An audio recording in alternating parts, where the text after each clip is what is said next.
see many familiar faces and a lot of people here at the seminar. The tickets are important because maybe next year we get a bigger room so you all can sit. Yeah. So, my name is Llauger. I am also known as Tom. Hello. I'm also known as Bostria in the forums, in the communities. I'm getting more celebrity stuff because lately so many videos from this world that my popularity has increased so much. So, two things before even beginning. Excuse me, English, I'm trying to express myself the best I can. Okay, I'm going to have to express probably many precise information, and from that information you may understand something. You know, communicating rules is difficult, but don't worry, the book will be better. You can raise your hands and interrupt and ask questions about design and stuff, but all the things about third edition and rules, and let's get those questions to the end of the seminar, okay? Better, okay? Because rules are something that I have to communicate in a very precise way. So, I have lots of images here, okay? And 90% of those images have never been seen before. So you can all get your phones, photograph everything, put it in the forums. You know, the best, the more this seminar is spread through the media, is better for everyone, okay? So think about all those Spanish guys that would like to be here, okay? So, let's begin. Let's begin pretty quick, okay? What's new in August for Infinity, okay? Maybe some of you have seen it, but okay.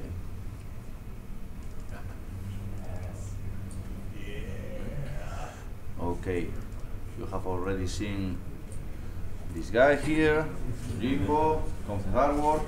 When we first released the concept artwork of Yojimbo, many people were super excited with him and sent emails and made a little campaign in the forums about asking for a standing Yojimbo figure. Once again, Borbeli reads and provides, okay? Nice. So these are all 3D previews. The bike is the same model of Penthesilea bike, but has a little custom stuff on the back. There are a lot of helmets, backpacks, the contender. So, you know, because we all also love Yojimbo, so we care about this product. So at the end, it will be a box that has 4 miniatures: Yojimbo on bike, Yojimbo standing, and 2 crazy koalas. So it's a very complete product, in my opinion. Okay. Ooh, cool. You can only field one, right?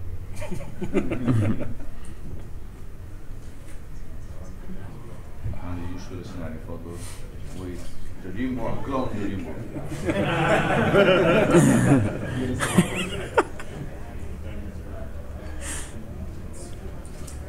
I love this scenario. This is something new that Suso, a worker of Corvus Belli, has made.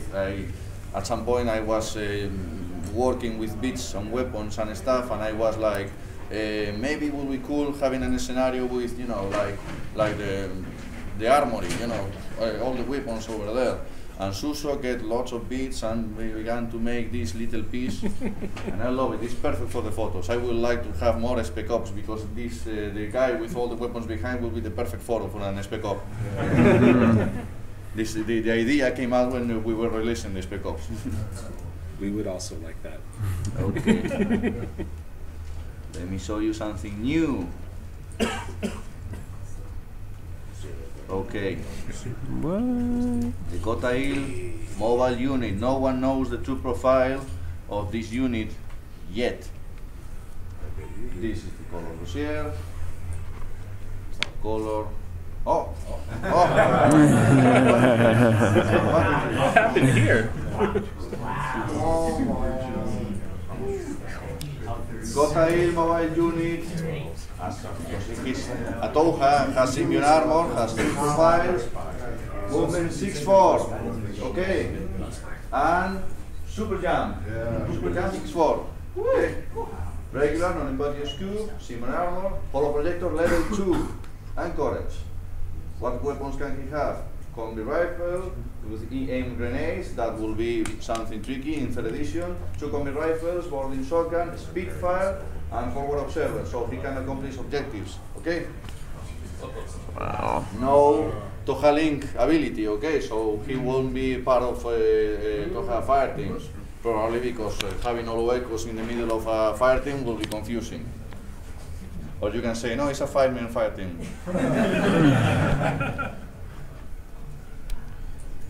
So I have some beautiful photos here.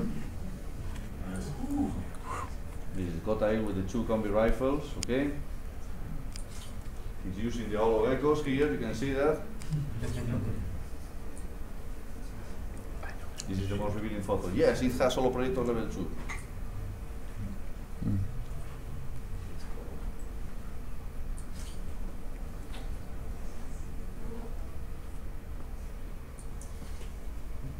Okay, but I'm going to skip the script and go directly to something that everybody wants to know. So, my friend here has something to tell you. Yeah.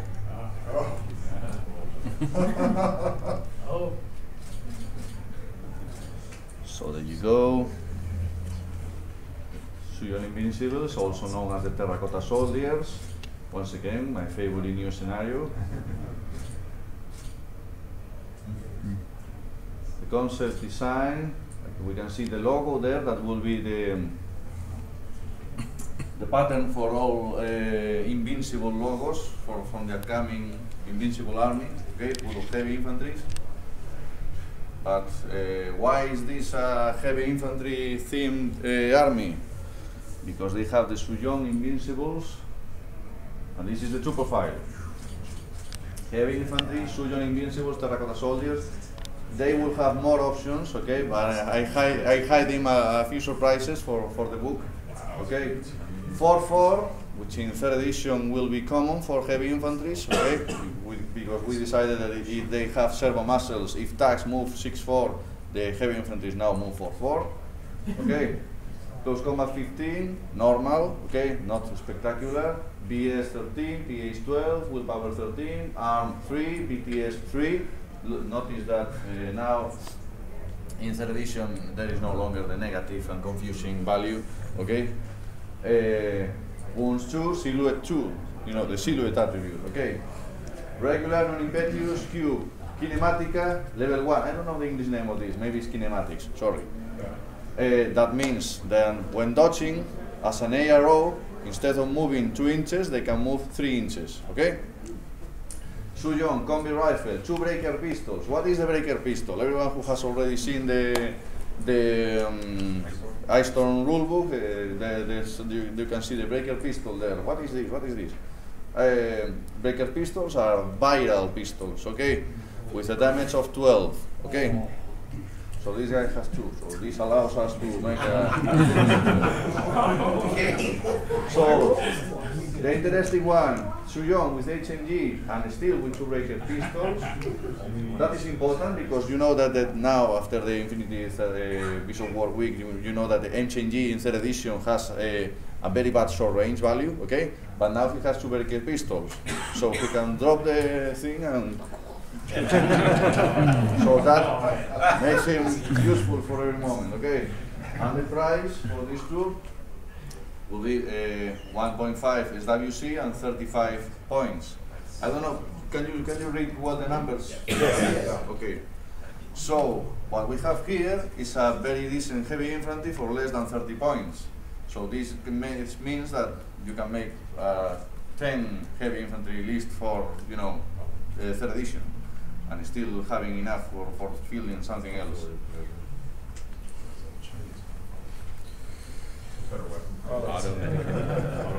Quick question about the profiles. So since these are clearly 3rd edition profiles, is this guy coming out before we get 3rd edition? This guy has already been released. Right. So what can we play it in 2nd edition? How do we do that? Well, what you're seeing here is the real profile from 3rd edition. I don't know if the Gutier that cares about this stuff will make a temporal 2nd edition profile with the calculations, okay? So, we have made that with Sun Sea, for example, because some troops that are obviously miniatures that are obviously released for 3rd edition, like Sun Sea with the boarding shotgun, have a temporal troop profile which is 2nd edition, because Sun Sea has some new abilities that doesn't make sense at all in 2nd edition. Okay. I will get more into that later. So, boarding shotgun, the new weapon. Now everybody wants shotguns. Multi-rifle, missile launcher, and light shotgun. This is beautiful. You know, it's like everything. This will be a popular option.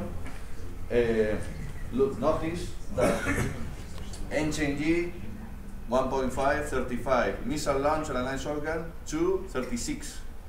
It's not a big difference, right? It's a choice, a very interesting choice here with of spending HWC. Now, MCG with automatic kit combination here, okay? For our observers, so he can make objectives, and lieutenant, okay? But there will be a few more slots here that I'm hiding intentionally, okay? Of course, it's obviously a true profile that will be able to make fire teams in 3rd edition, okay?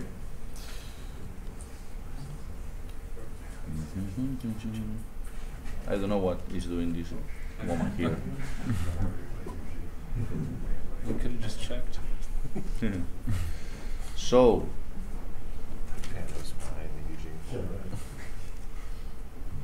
okay, now boring stuff. Don't worry. Well, first of all, huge success. This is something that I have to share with you. Huge success this year at GenCon. Rounding the numbers, we can say that we sold out everything on Thursday. Okay, there was just 32 more boxes on Friday. They sold out, but now today they told us that one guy booked one box and then go asking money to his girlfriend or something like that. He never come back. So we sold the last box today. We put just a little paper, last box. So sold out everything, so it's a huge success for us. Now we have to make more calculations with this level of popularity and success of the brand, so we must think about next year and being able to bring, I don't know, thousands of staff. I mean, the numbers have changed, we have experienced a huge growth. Let me share with you some information here.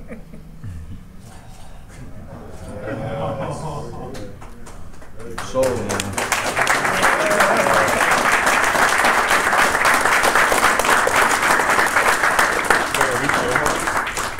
people play this game? it's a Spanish game. So last year I came around here with the columns until 2012.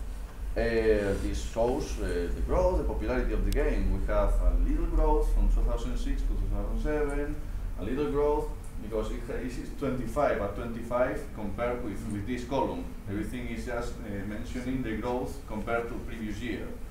Nothing spectacular here, again a little growth here, nothing spectacular here, even a little lower even. Okay, these were tough days, especially around here. It was difficult to sell the game, it was difficult to stores, distributors, they will say, this is a too depending of terrain game, it's a too strange game, you should kill, someone even suggested, the nomads are ugly, kill them. You get rid of the nomads. Some genius guy, you know. That was my idea. It's a moment where the game is beginning and the game is trying to find its own public and everything, and because the game is very different from other games, it was wrong. You know, this game is wrong. It's not going to work. So it was tough years, okay? But I will always say that Beast of War, first Infinity Week, a moment when markets that already had the products in the stores but no one knew about it, discovered Infinity, and then we experienced this line, this thing here. Okay, so we experienced a dramatic growth. This is dangerous. I mean, a company that suddenly skyrockets so quickly, so powerful, requires a lot of decisions, requires a lot of restructuring the whole thing, for being able to adapt to a huge demanding of product that we are not used to. Okay, so 75% growth compared to this column, okay? 75 of this column, over it. So, next year, 75% growth again. Huge, okay? This is the consequences of being discovered by the USA, probably. So, 2013, just 14% growth, just that. And now, these are not solid numbers yet, but this is an estimation, but it came from Fernando, so it will probably be a very pessimistic estimation. So, because we're releasing Ice Storm and the numbers of Ice Storm are becoming math, because at the beginning of this year, all the distributors look at the numbers and they decide to raise their minimums. Because we're releasing third edition, because the expectations are really high, we expect to experience a 25% growth. But the size of this growth is bigger than the original size of the company, so it's huge. Again, I can tell you that when I entered in Corvus Belli around 2007, it was a company of less than 10 persons. Now we are 33 persons working there full time, and probably we will have to hire more people. And we're running out of space. Now we are hiring colliding buildings, okay, next buildings around Corvus Belli for storage and for thinking about, okay, maybe the studio has to be in this other building and production only in this building. Problems of the huge growth, okay? But we're very happy. I mean, we have problems, yes, problems. You know, first world problems. So, happy days, and a very exciting year, this 2014. And what I think, I'm more optimistic with this. I think that next year is going to be huge because ITS and all the consequences of third edition. So I think that this is going to grow even more. And maybe we will have to begin to make some big decisions, the ones that are painfully to make. Okay, so who are these people? Let me show you. Let me show you Corvus Belli. Okay, this is a very simple sketch, just to make you know. Some of you may know. This, okay. Corvus Belli is still a very small company. I mean, we're doing our best to being able to deliver to the market all the products, but at the end, it's a very it's very narrow place. Okay, it's not huge, but it has multiple levels. Here, production. Okay, all this, the lower floor is where people gets the copies and packages and makes the products and boxing of the products. Okay. Foundry is where they obviously make the copies with those machines, the centrifugal force of the molds, you know, the crisol with the liquid metal. You know, management is where Fernando is mostly, because we have this stair here, and this is a very open area because this is inside the same room. This is like an upper level. Many questions and many decisions are discussed there. You know, with everybody standing, people on the stairs, you know, it's a friendly place. The studio is where the artists are, you know. Thinking, you know, the rhythm here is super strength, deadline for everything. Oh, we have to push it. Oh, the distributors are angry because we have a delay. And then there's the studio where, I have an idea. No.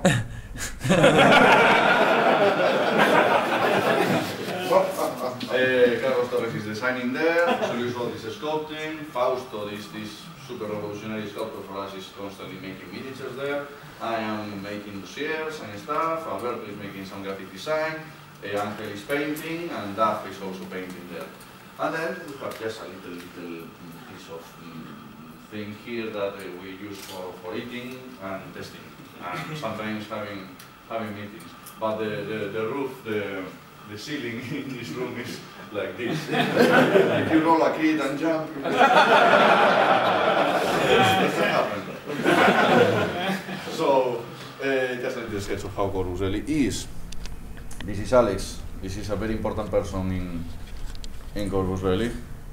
He has an an attitude. He's a guy that has explosive rage. You know, he's quiet and then it explodes. So you have to be careful with him.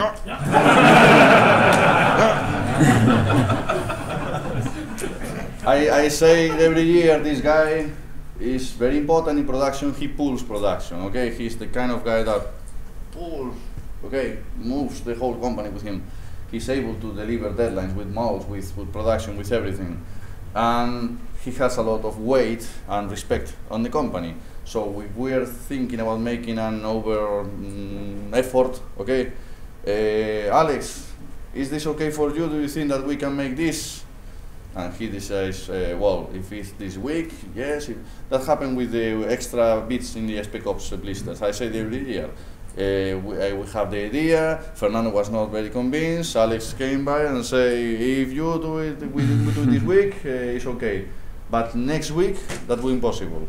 So we worked with him, trying not to give him bits that were difficult to cast, you know, trying to make things easier. But finally, the Spec Ops blister had extra bits, and they were super successful. So who is Duff? You cannot get angry with this man. Duffy is a very nice guy. His head is huge. His hands.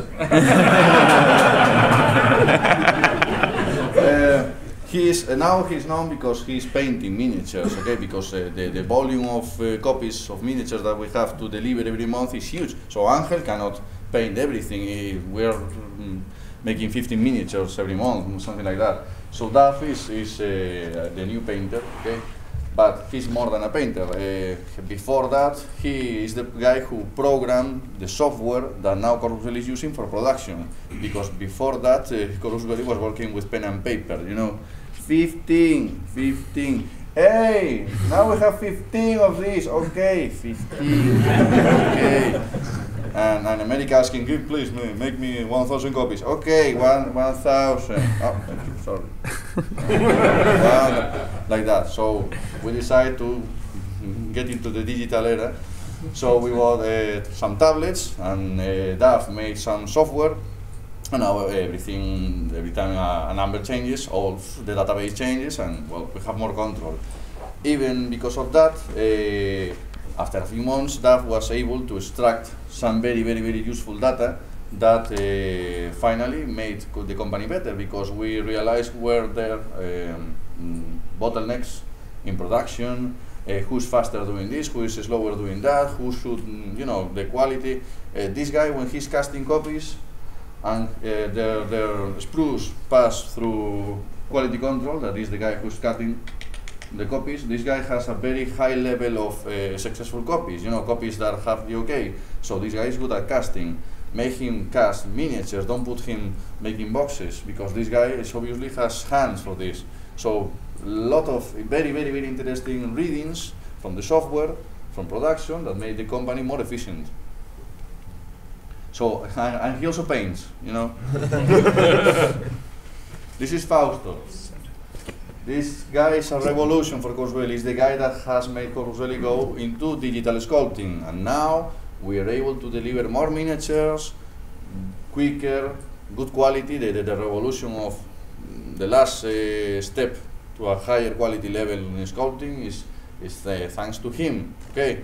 And if those schools are not made by him, they have been controlled by him in some kind of way. He's also a very good teacher for other sculptors, so he's a revolution. He has super good attitude, not diva stuff, very proactive, very looking for results. You know, I was there when there were the tough negotiations for Fausto to come into Corvus Belli. They go to the little table upstairs. Okay, Fausto, do you want to work for Corvus Belli? Yes. Oh, okay.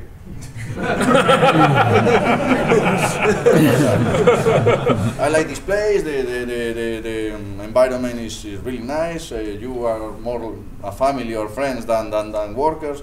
I want to be here. So he brought his family to Kangas, and he's super happy. He has a lot of energy. He's always making sports and stuff. Yeah, he's a motor fan. Yes, this is I stole this from his Facebook. He's there with the with the pit lane girls, and there is this Japanese guy super jealous here.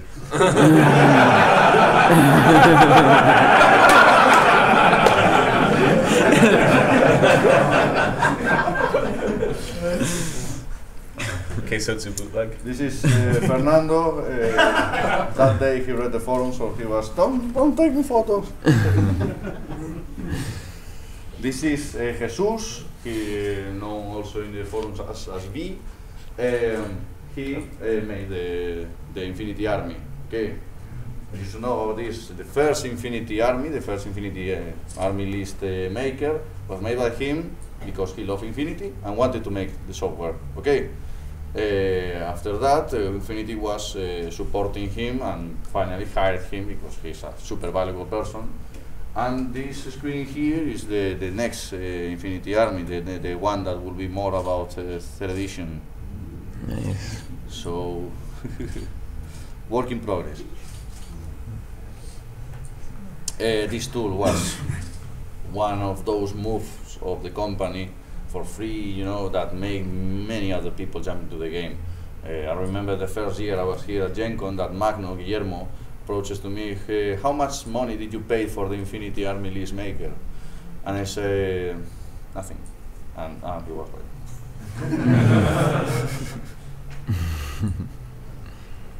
this is Connie. He always wears football t-shirts, soccer t-shirts. This is Palanca. Palanca! Yeah. The ITS, the ATS tournament system that we have nowadays is thanks to him. Okay, he put a lot of time and efforts into making, you know, missions that are not like Paradiso missions, easier missions, more simpler. Okay, that does not require to go back to the briefing mission constantly. The secondary objectives, many ideas of him and many time and effort from him was that generated the organized tournament system that we have nowadays, that is really making lots of people moving forward into Infinity. The whole activity of the tournaments, we are getting very good results from the ITS lately. I'm packaging people. They don't deserve any moment here. This guy obviously has made a mistake. Oh my god! And this is quality control. These people. Really? That explains a lot. This is okay. Jose Luis wrote the sculpture from the beginning of Infinity. The first Panoceania miniatures were made by him. All the Toja miniatures are made by him, except the Chaxa, I guess, and the Gorgos. But he was super skillful, super talented traditional sculptor, and now he's becoming a digital sculptor. He's sitting next to Fausto, that is here, and he's learning and learning. The last Toja were made in digital sculpting, and the transition between the traditional sculpts and digital sculpts, if someone has noticed that, he has good eyes. But you know, he has made a lot of progress these years. Okay, and was always thinking about that. Yes.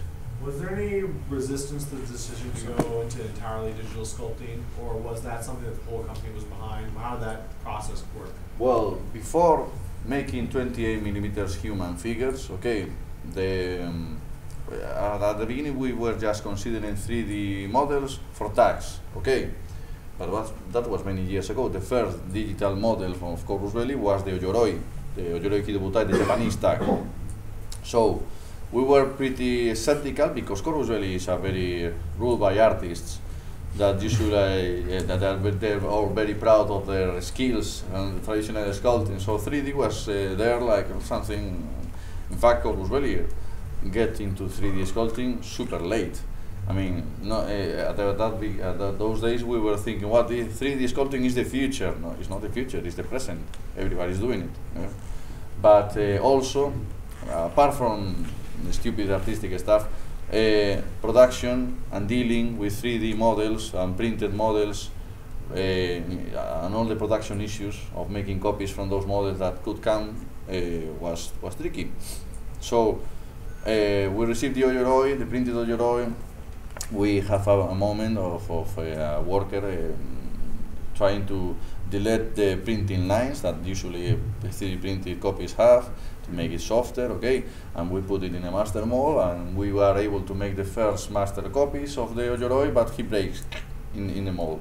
And when we are opening the mold and trying to get the pieces of 3D printing out of the mold, they were stuck in the mold because of pressure and stuff. Because the material of the 3D print piece is made of is not the same as metal or FIMO or cooked FIMO that is the traditional sculptors do, which is has less porosity, I will say. So we have this problem where the 3D pieces were getting stuck into the molds. But we were able to pull out the Llauger. So the thing is, we can make more 3D tags, and it seems like the only problem is this problem with the master pieces, but because it's a printed 3D model, doesn't matter. But Alex, the guy at the beginning of this slideshow, began to make experiments, okay, with pieces, and put more baby powder in one piece, and some chemical substances in other pieces. And at some point, he decided to get a dishwasher and put a drop in one of the pieces. And after opening the mold, the dishwasher piece popped up without getting stuck. So it was, oh, maybe the dishwasher is the solution to 3D and the traditional sculpting in production in Corpus Belli. Dishwasher in everything, master mold, open, and everything pop up without sticking. So dishwasher was the revolution in Corpus Belli.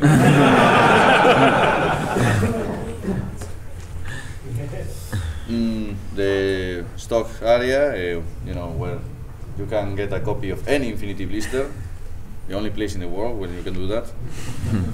The library of molds, these are the production molds, and there are some master molds over there. This is key thing. I mean. These molds are cheap, especially if we compare them to steel molds for plastic miniature. This is very cheap, and when they lose quality, you throw it away and you make another new mold, and the mold is done and the copies are beautiful again. So these cost like 50 euros each mold. So it's pretty affordable for us. The whole idea of metal miniatures, the whole production, the whole way of doing stuff and controlling production, not depending on external sources, is completely the key of being able to grow, being able to deliver so many miniatures every month. You can see sprues there. You know, the molds has this hole there, has two sides. You put it into a machine that rotates the mold very fast. You put the liquid metal, and the centrifugal force makes the metal reach every point of the mold, and this is the sprue. And all the rest, once you cut the copies, all this metal go back to foundry, and no problem at all. And if it has some dirt or some elements, those can get to the surface of metal when it's liquid, and with a spoon you get them, and if you have clean metal once again, so it's pretty reusable. So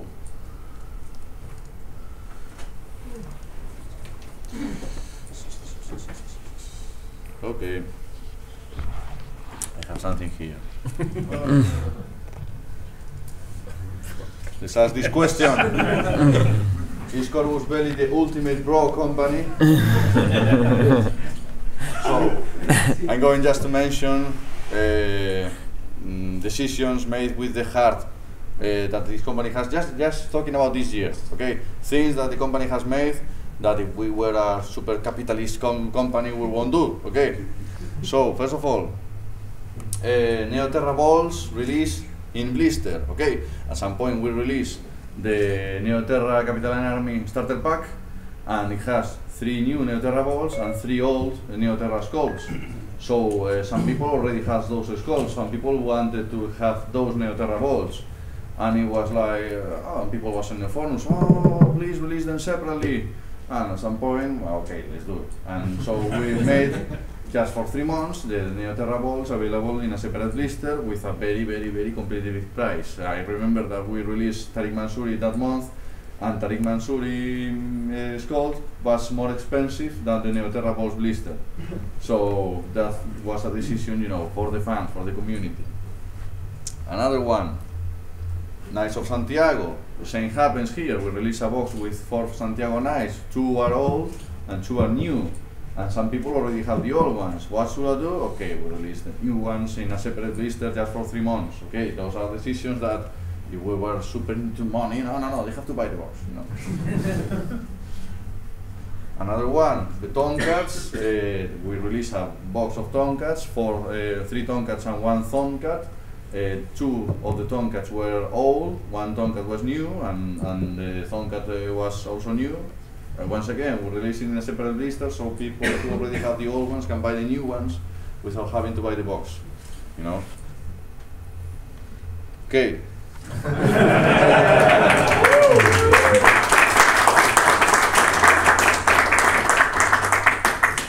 At some point, we have this discussion in the company, and some people made really good points here about maybe we should shut down the official forum because of many reasons and very important reasons.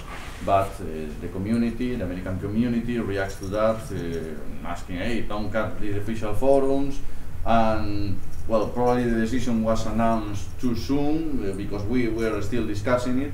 So all the feedback of the fan base and also we also spoke with some experts, people like Warren from Beast of War and Larry Vela from Bell of Lost Souls. I consider them experts, okay? And that people giving their answers to us, that people could be interested in, oh yes, shut down the official forums. I make an unofficial forum and I get all your community and I have a huge forum. But no, they didn't, they answer with their hearts. No, it's a bad idea. They will not beneficial to you. Having an 8-year-old forum in the internet means that you have a very old community and the community has their home there. So keep on the forums. Larry Vela or Warren could have answered with the brain, thinking about having a huge community going to their websites with that, but they gave us a very sincere answer. So finally, Fernando said, no, we keep the forum. We have to write an apology, a retract from this decision and keep with the forum. So, fine, right? Yeah.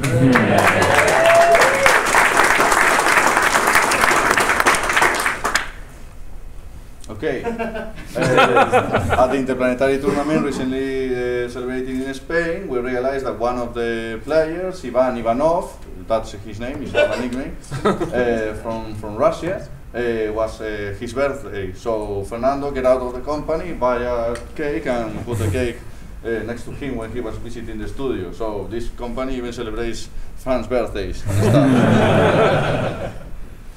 Okay.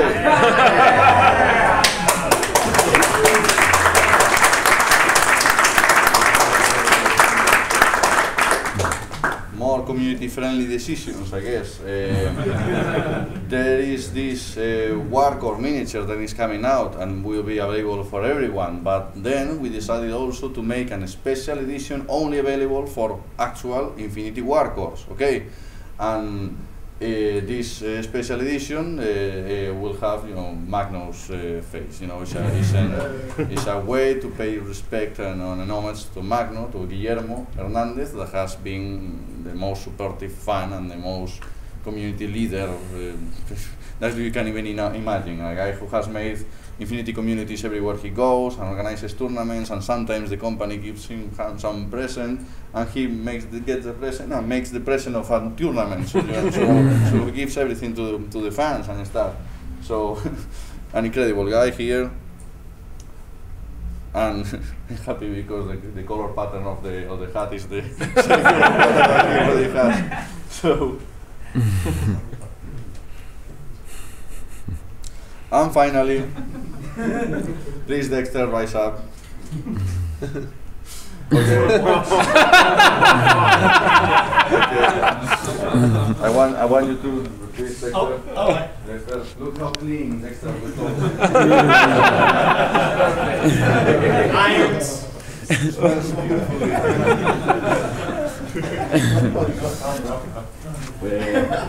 But now how do you do the molds? So Dexter loses his flight back home when he was in the Interplanetary Tournament. He finally spent another week with us. We were completely, this guy. and Fernando, at some point, he needs the laundry to be made, and Fernando makes his laundry. So here we have Fernando Lister, who's really CEO, the manager of the company, making a fun laundry. Company that even make your laundry. I don't know what will be next. Beyond that, who company makes your laundry? I mean.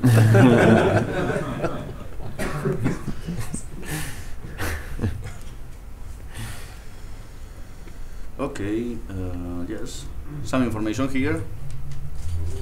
September releases. Just information, not images. Box of Fusiliers, okay. The same quality as the Fusiliers from Operation Iron box. Okay, box with hacker, missile launcher, sniper, and MSNG. Okay, then we will have for Hack's Land Kasim Beg.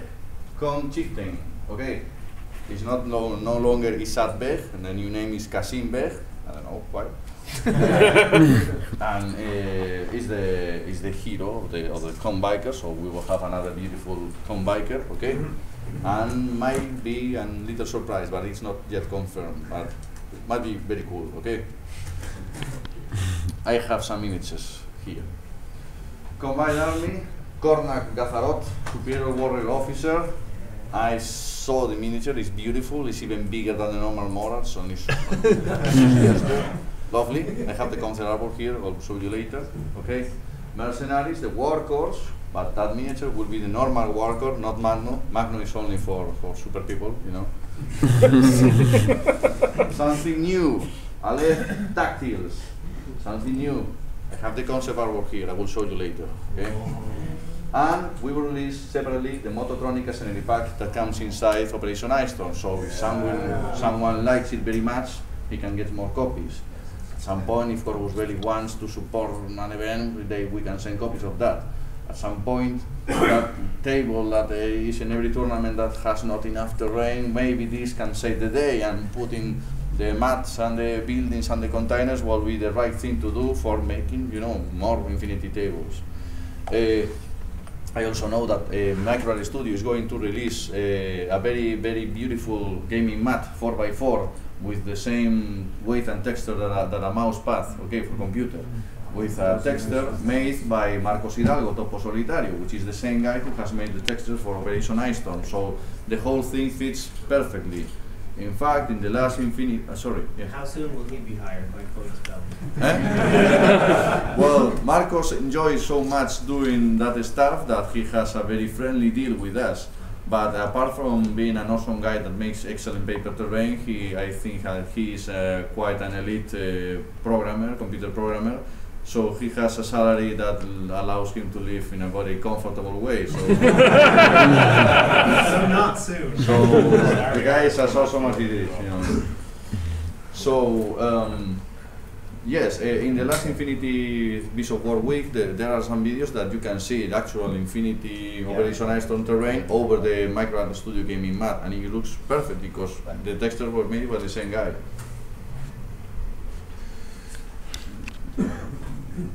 Now I have something beautiful here. Let me show you.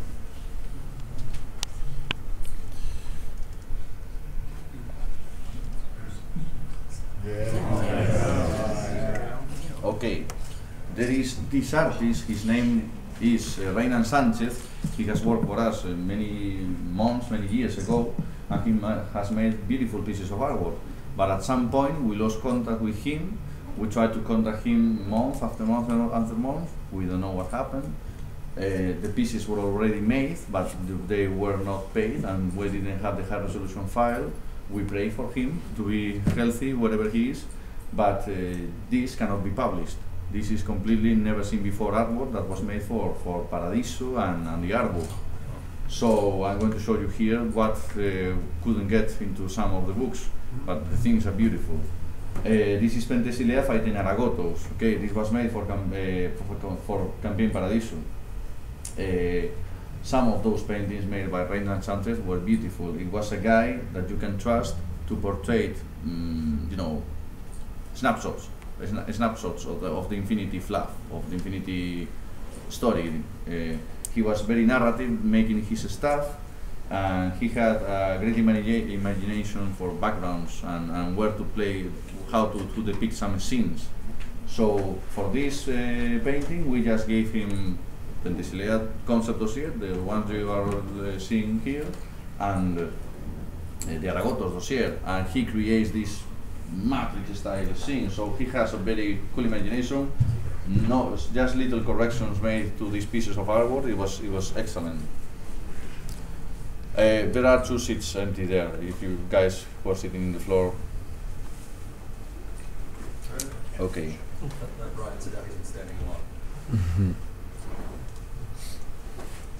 This another piece of artwork is US Ariadna. Okay. This is something like the Rocky Mountains, and this is the wall. Okay. This is where the US Ariadnas, we can see a foxtrot here, are containing the advances of the antipodes, the wild antipodes that are causing problems in US Ariadna. The first version was rocky, okay, the second version was more snowy. What you can see here is the US Ariadna, because you are so badass, all of you. They get the dead antipodes and they hang them from the wall, so that will create a tribal scary effect to the other antipodes. So pretty badass. Once again, we just mentioned to Reynan that this is the low-tech faction. This is not to look very sci-fi. These guys are more like survivors that have prospered in a very, very unfriendly environment, and he has delivered a piece of artwork that we are very happy with. Okay, this is a combined army speed paint. Okay, this is a human fortress that was conquered by the combined army, and we can see how they behave, how they cannibalize the architecture. This was all pure Reynan Sanchez imagination. I mean, we just provided with the dossiers of the Seal Soldiers, the Sphinx, showed some reference images, but he didn't follow that pattern. He made his own stuff. We were super happy with the results, and at some point, he was asking, "Does this work for you? Do I continue doing this?" And we were like, "Of course." So very cool stuff. He even created a super cannon over there. We never asked for that, and it looks awesome. Go with it.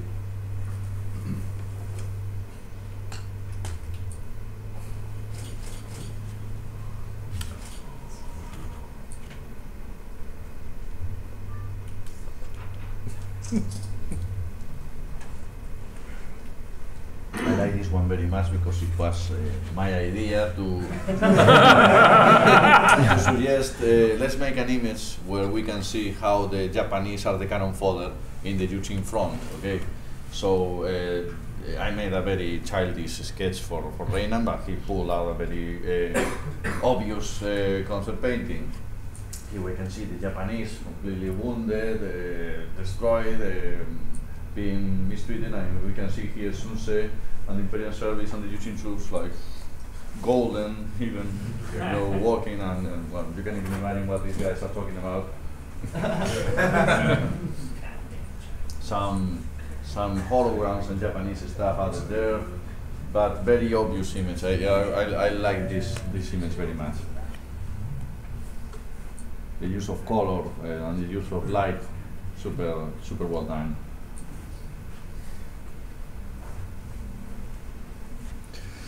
Now allow me to show you something.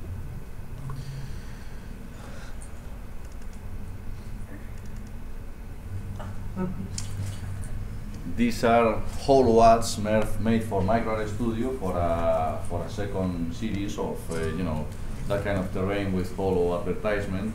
So we made a few images, but when they ask us for making this kind of holo ads, I cannot create them because myself I have to ask Gutier, and Gutier provides a fluff text. So this is all these images are fluff accurate. It's not something that I made quickly. It has to pass Gutier's filters, and Gutier has to come with the idea, the brands, the wording. Everything is made by Gutier. Yes. For these and also the pictures that we just saw, is there any possibility of them ever getting uploaded as like computer wallpapers online that people can download and use? If you have you seen the other folder, Corpus Belli Pro Company? Just ask for that. Make enough noise in the forums that we want to shut down, and okay, we'll do it. Okay, here we can see this is the advertisement for this weapon here. So all the fluff, all this text is written by Gutierrez himself. So everything is fluff accurate, as I was saying. Yeah. Backhand resources, once again, Gutierrez at some point was very put backhand resources. You know, he has projects for that.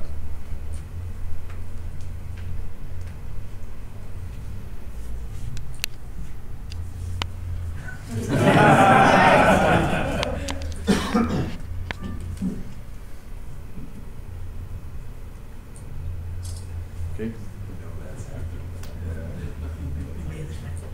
Yeah.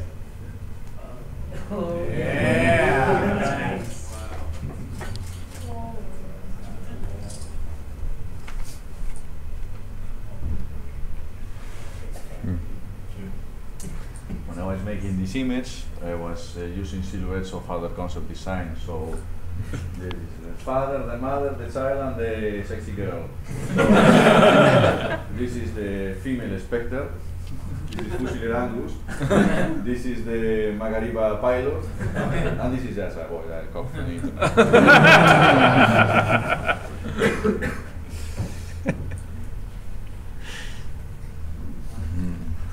Well, this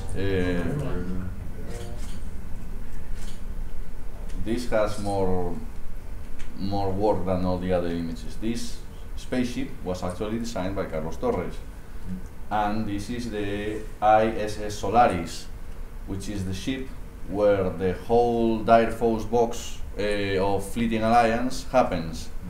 That inside this ship is where Thasimedes and Lupe Balboa and his dragon. Well, they have that vis-a-vis meeting, and also the Royal Space Unlimited, the naval officer works in this spaceship. So while all the other images were created using already existing artwork, new artwork was made for this.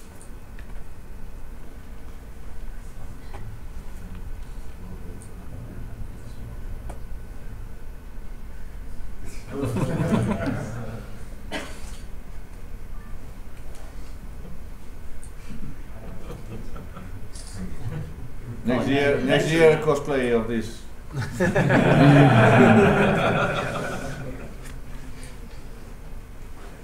I don't think you should do it. No, I think you should get someone else to do it. myself.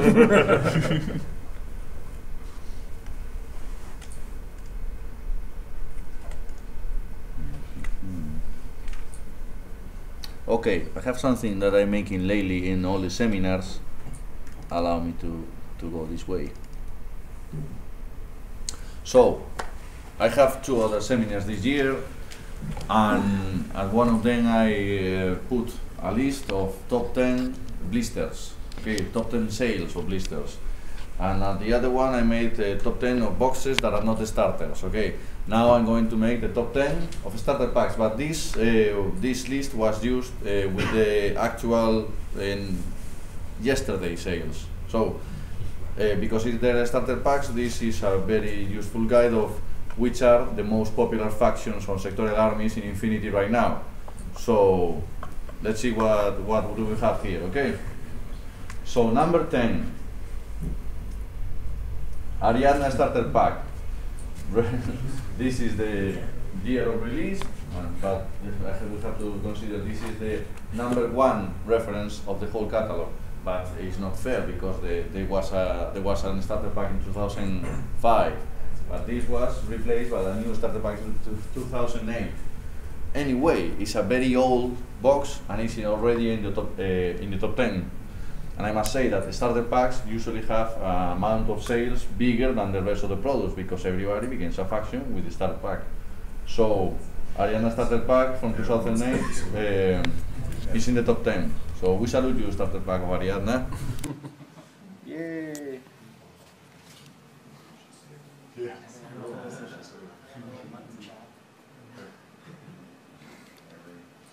Okay, number 9, Hack Islam starter pack from 2010.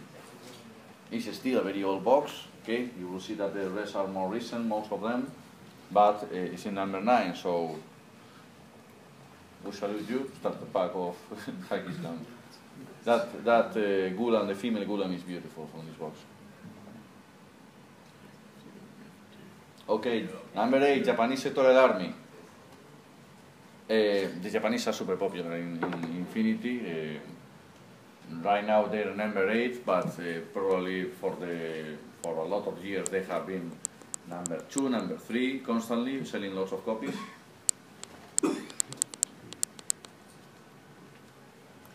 The only one sells the box, totally.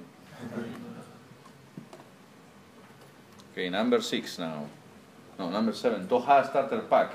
Now they are number 7. There was a time where they are number 2, number 1 constantly also. So I think now it's time for another, begin to make a sectorial starter pack for the Toha. Yes, we're getting closer to that.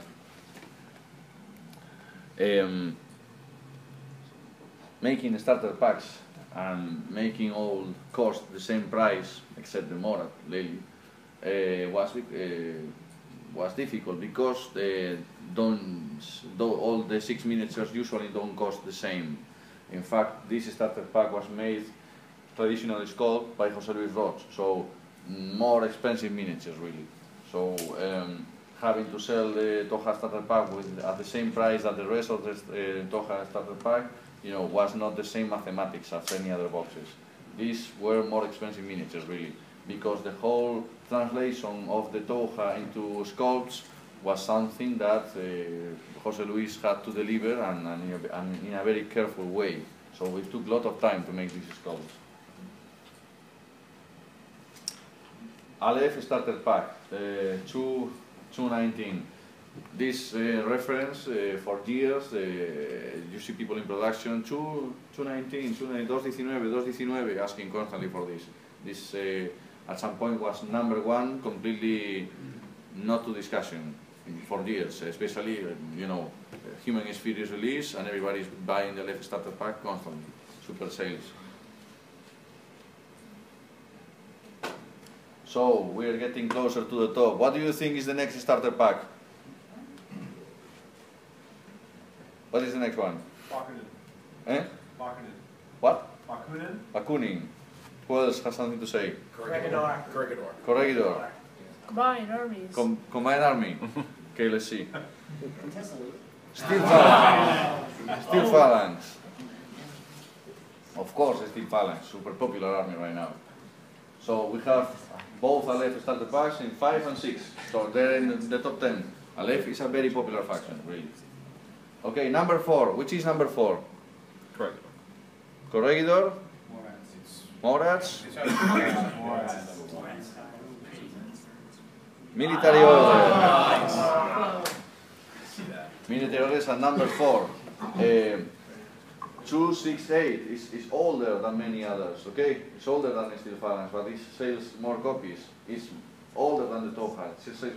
The military orders are the nice theme army.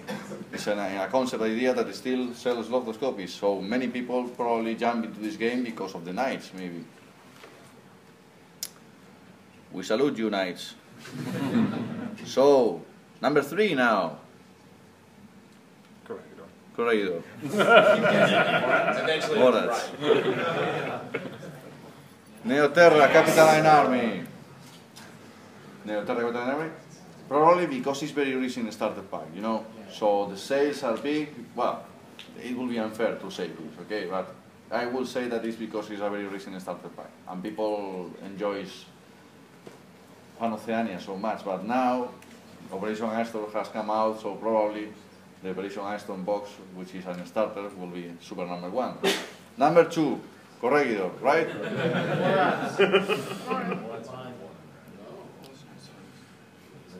Corregidor. I knew it. quick.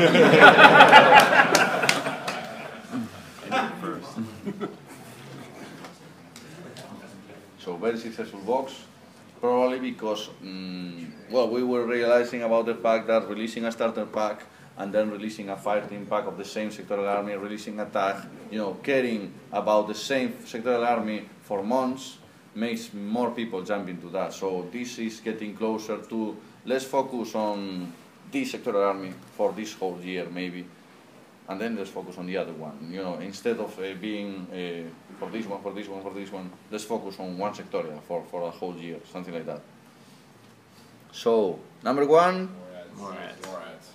you guess it right.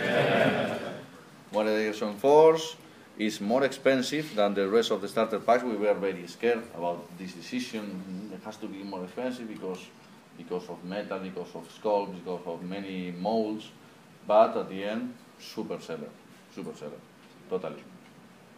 And third edition is very, very cool for them, really. Can you go back one step, Carlos? Excuse me? Can you go back one step? I missed a picture of the all top 10. The top 10. Ah, yes. Yes.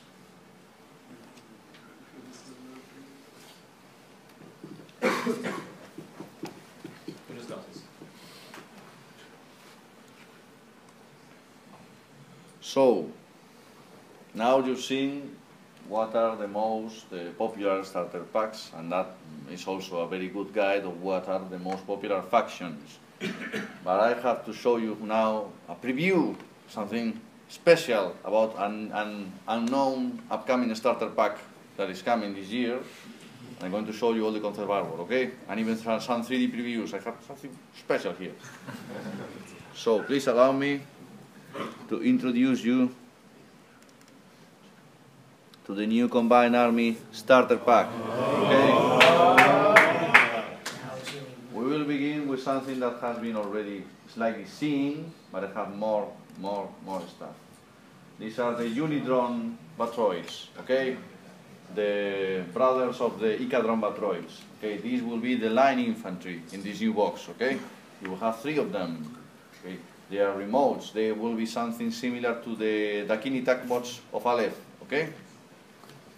This is with color scheme. And we have some 3D previews here. These were sculpted by Fausto Gutierrez, that revolutionary sculptor that I told you about. Are those combi rifles out there? Those are something new. Those are plasma carabines, I guess that is the English name. And plasma ammunition is something new and different and exciting in 3rd edition.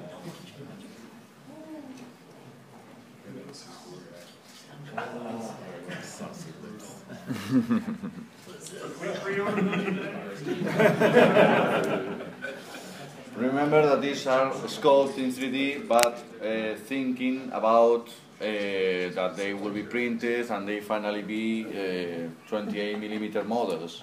So if we take a very close-up of the figure, the sculpting will be a bit rough, but those lines have to be so deep because the whole process of then casting the miniature might erase them. So that is why those lines in the tentacles are so, they seem rough in the close-up, okay, but they will look great in the final miniature, okay. Well, it's also helping the painters too, right? Hmm? Yeah, it's also helping, because the deep grooves are helping the painters too. Yeah, you're right, 112. I'm here for emergencies only. Okay, but some people already saw this concept artwork, okay? Some people were already familiar with the idea of the Unidrone Batroids, but I have something more here.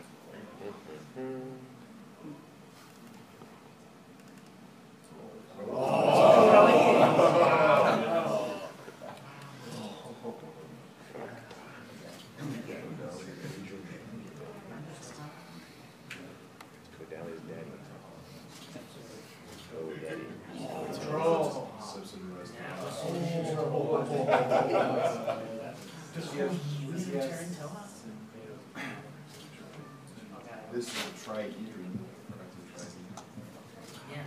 It's in theme, right?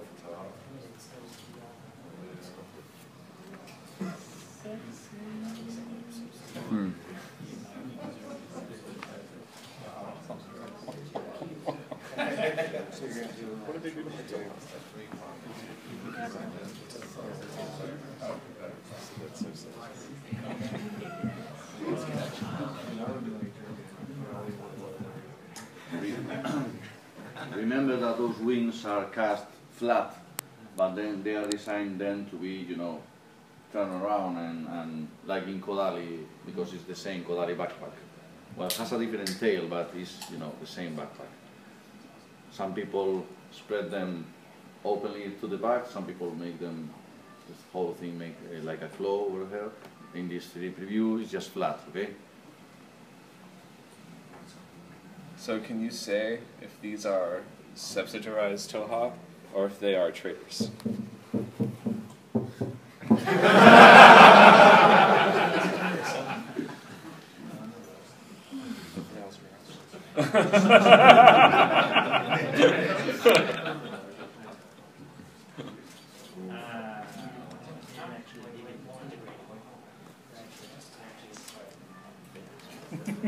So, this is a huge twist for the infinity setting right now, okay? Suddenly the Toha, they have something new, okay? That is the Sigma, okay? With two A's, Sigma with a Y. Those are the evil Toha, okay? They collaborate with the Combined Army. And the new Combined Army starter pack will include the Makrev and the Fracta, okay? This is the new stuff that they're getting, the Combined Army, and it reveals a twist, okay, in the plot of Infinity. That doesn't mean that the Toha are evil, but some Tohas, because they have free will, decide to collaborate with the Combined Army. We already know the Toha are evil. Well, but I have something else. I have the 6th member of this starter pack to show you. And this is something new completely.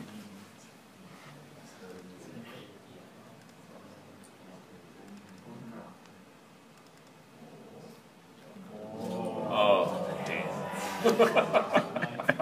The Umbra Legates. Okay? A new race.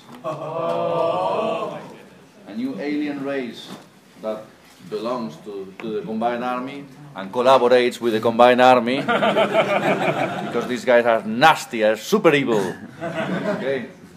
These are super elite troops, super high rank officers in the Combined Army, okay?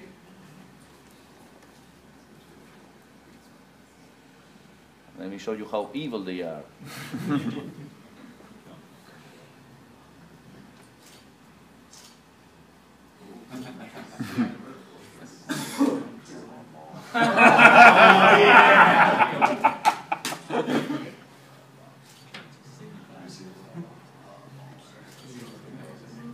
Because all evil guys pose like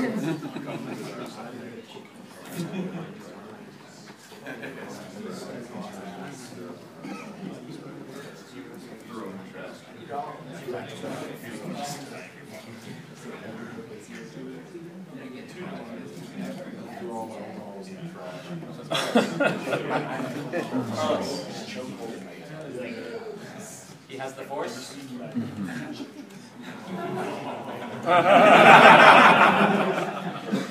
He asked the question. Can you say anything about how this race came to join the Combined Army? Were they force or are they active? I haven't not read the final fluff from the Gutiérrez. It's a mystery, okay? But I can tell you that this guy has the Ghost Memotechnos skill. So if he's the lieutenant and he's killed, if someone dares to kill him, you know, there's no loss of lieutenant. His mind goes to another body. So these guys are going to be in the N3 book? These 2 profiles are from 3rd edition. The 3rd edition book will include this. So that suggests a little new piece of fluff in the third edition book. Is he a heavy infantry? Is him a heavy infantry? I guess not. I guess not. So pretty exciting, right?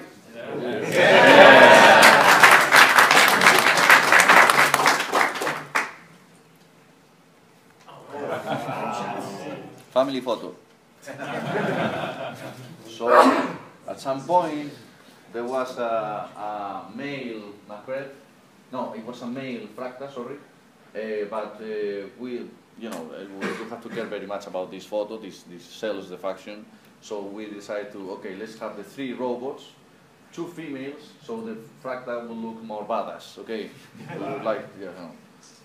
like those kind of decisions, because you still don't know how it is going to look at the end on the miniatures, but you can control at least the configuration. Okay, that kind of stuff.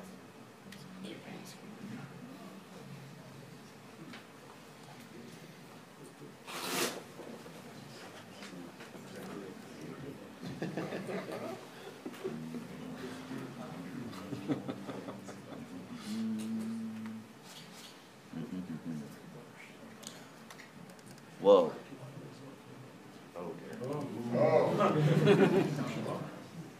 Oh yeah! It's brilliant. It's so American. USA! USA! USA!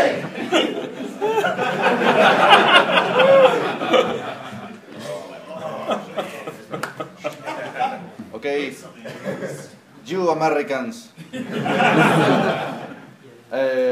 Let me introduce you to your best friend now. The US Ariadna Grons. Okay, this is the logo.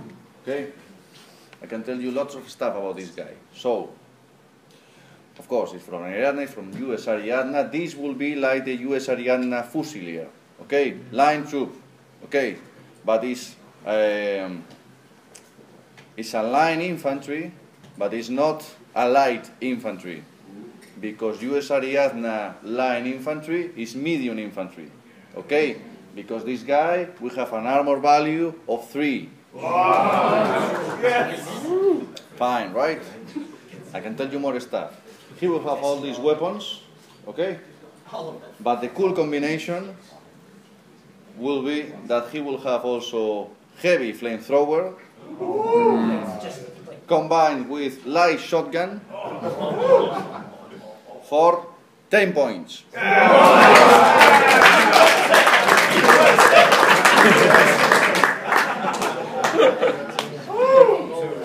So this will be like the US Ariadna Nafatuns, but even better than the Nafatuns. For 10 ridiculous points. They can put the template or confront with the shotgun, which has the +6 short range value. And the chances of survival with an armor value of 3 are huge. Okay, I'm going to make him have less orders. Good luck. Because it will be harder for you. So, but something happens with this design. I cannot finish it because I decided, okay, so you know what I'm going to do with the color scheme?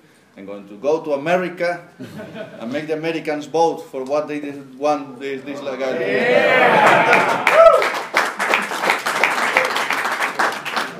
do. So please help me, please, Americans, be part of the creative process of Corvus Belli here, okay? I'm going to show you 3 color schemes.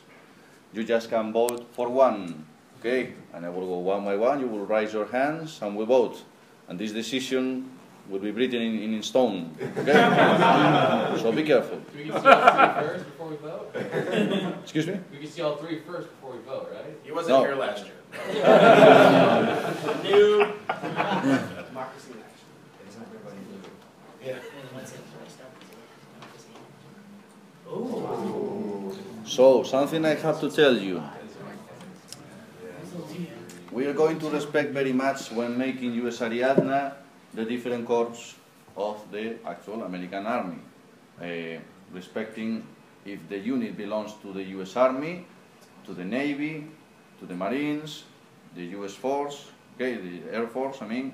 So we have to try to respect the differences that for you Americans are so obvious, okay?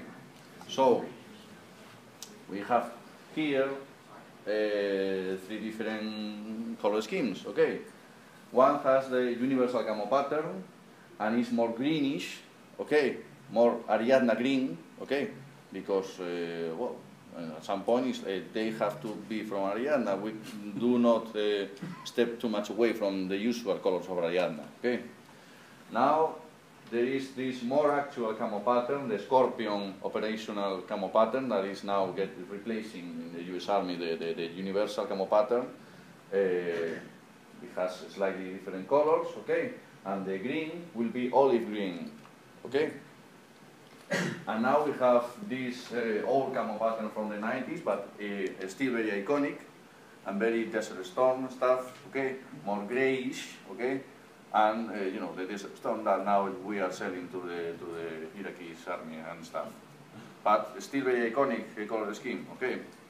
So, think, in silence, try not to influence anyone else. So, I'm going to begin with number 3. Number 3.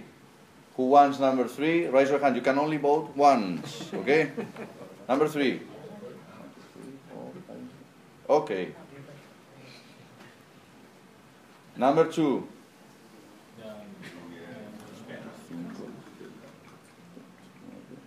No, just one hand, not both hands.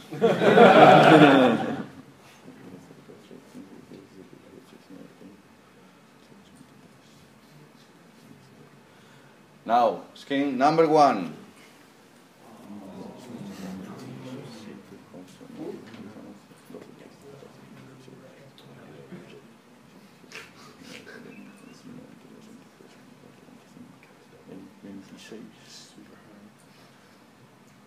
Can you raise the hands again for number 2, because this is like a tie? They already voted. Okay, yeah, number 2, please, number 2. Okay.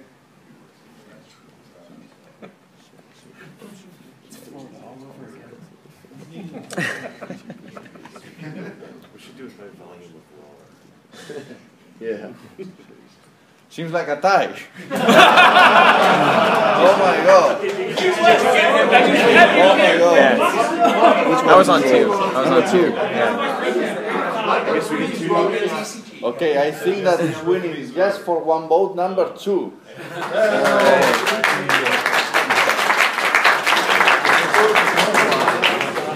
So I will take this to Corpus Belli and see what the studio decides. It has not been, you know, super quorum, but it's cool to be so passionate, okay? Thank you very much, American gamers.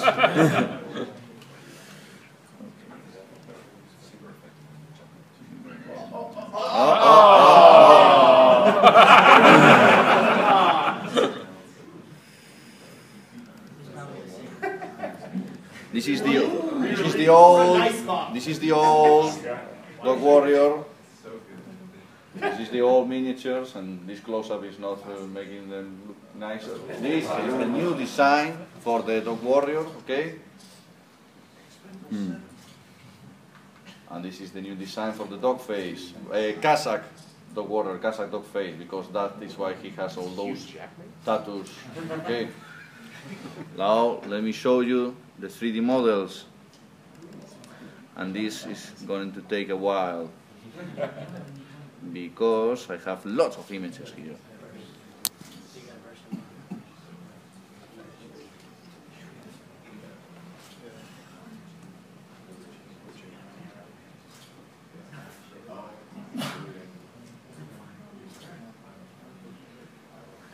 That is the dog face, the first dog face.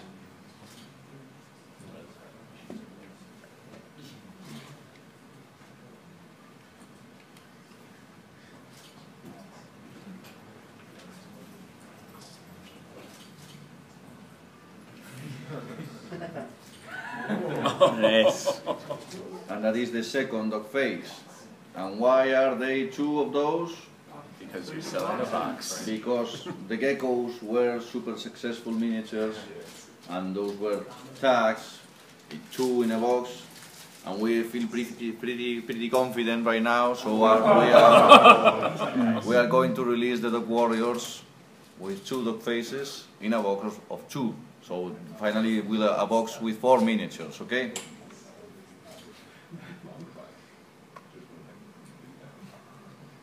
Wow. And something beautiful that I have to say about this box is it will not be a multi-part box. There are 4 different sculpts. It's not a head and arm swap, it's 4 different sculpts. So the 2 Dog Warriors have different poses, have different sculpting. Okay? Lasting so many cases, so we'll see.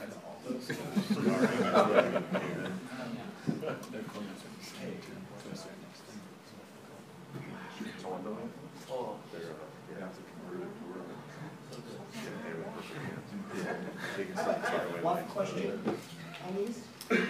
Are their pants elastic? Aren't yours? Over the knee, they are elastic. Below the knee, they're not. If you know what I mean. Yeah. So why do they look relative? I mean, other than just the clothes, but relatively different from the Cameronians. What makes them actually different?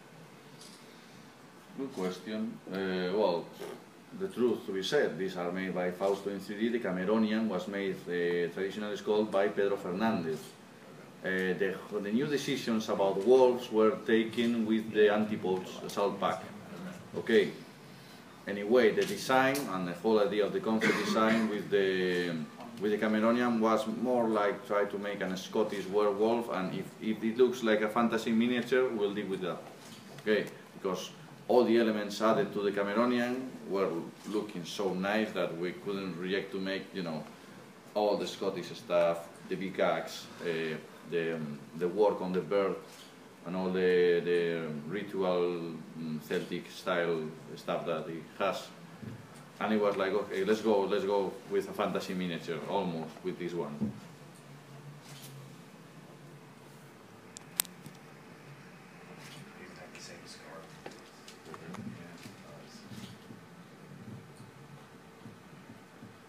I'm going to show you now a family photo of the warriors next to the antipodes, so you can also see the difference between anatomy and sculpting.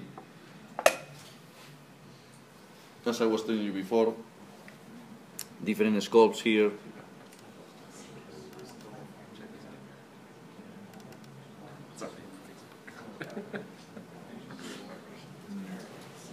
So there you go, this is the whole wolf family.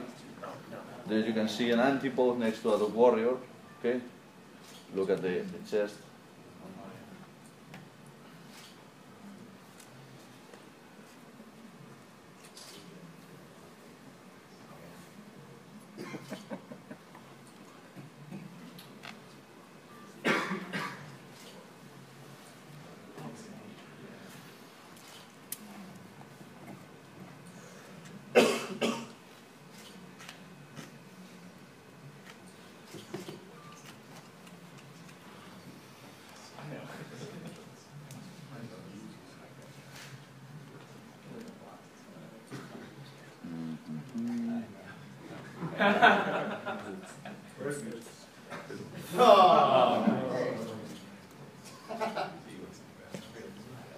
New design for the Haktao, trying to go now more coherent with the Invincibles, okay?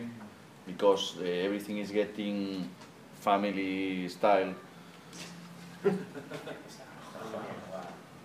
Because all the sculpts in 3D becomes the mannequin for the next one, so this kind of effective design makes easier for the sculptors to go from one design to another, but keeping size, coherency, the articulations of the Yuqing armor, that kind of stuff all together. Yes, you're seeing this. This is the old sculpt. I'm going to give more energy to this because time is running. Something new. Has a single batch.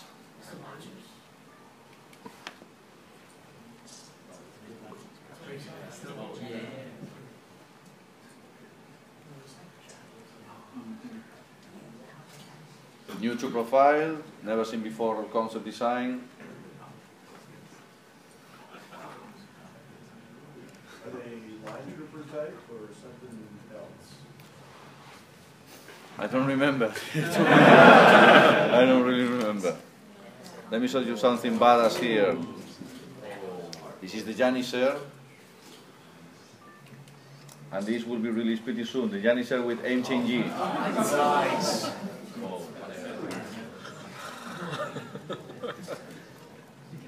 Carlos, you mentioned earlier that a lot of the heavy infantry was becoming 4-4. Are they becoming 4-4? They are becoming 4-4, yes. Is Achilles becoming 4-4?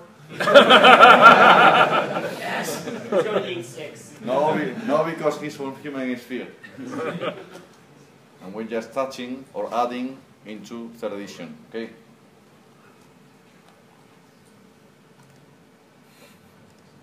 More stuff. Oh.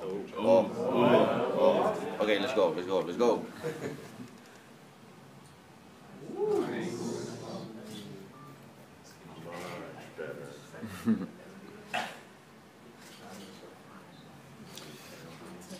Yesterday's seminar, Ángel Giraldez announced that a version of Joan of Arc will be the pre-order miniature for his How to Paint Infinity Miniatures book. Okay. This doesn't mean that anyone who doesn't buy the book won't get a Joan of Arc miniature. There will be another different model for Joan of Arc, but you know, like a bootleg model will be the pre-order miniature for his book.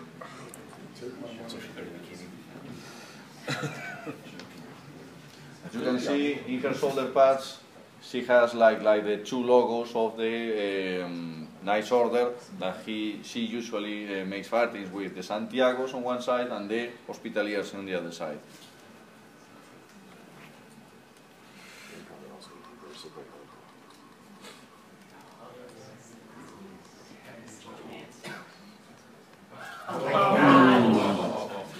So this is Kasim Beg, the Kung hero.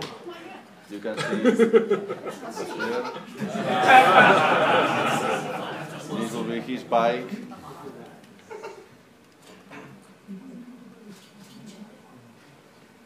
And I have some 3D previews here for you.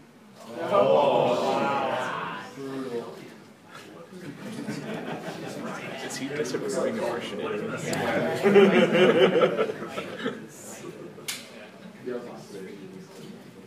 Manly guy. There might be a surprise with this model, but I don't want to say it to you and disappoint you then because it doesn't happen. Maybe something happens with this model.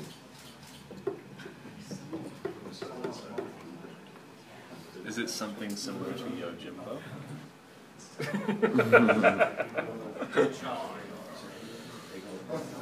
Oh.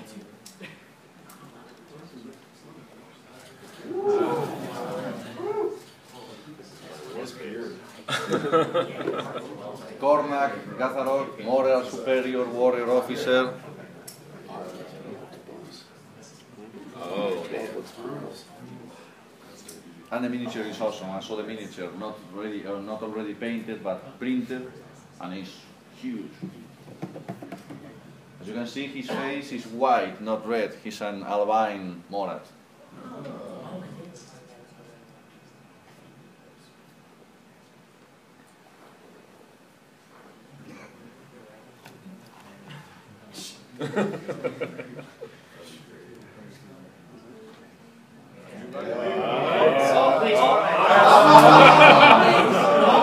Hawk Islam.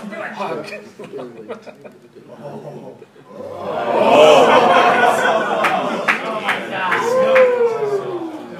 That's wow.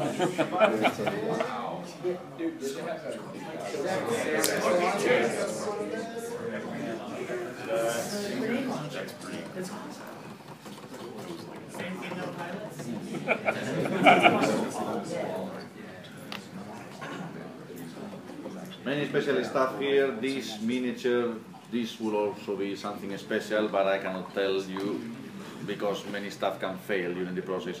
Let's see how this turns out to be. But awesome design, right? Yeah. What about base size? In third edition, there is an equipment option of the Magariba guard with 360 visor.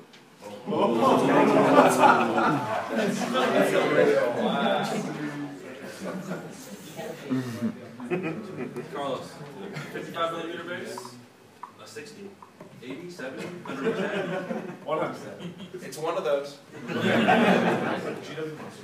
It will have a base. Yes.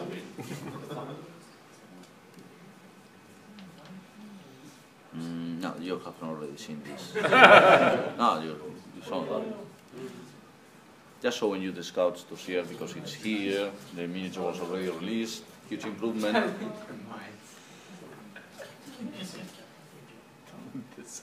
You can see.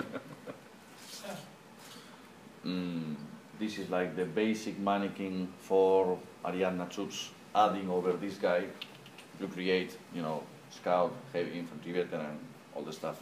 Will there be a model with that actual claymore mine as part of the model? Excuse me? Sorry? The actual physical claymore mine as part of the model, you know? Claymore mine. The mine type that's pictured there. Just bitch about it on the forums. It's a good idea, it's a good idea. Carlos, I assume that the Ariadna heavy infantry will still remain 4-2, is that correct? Or is they going to get a movement? They've always been 4-4. They've already been, yeah. 4-4, it has always been 4-4, yes.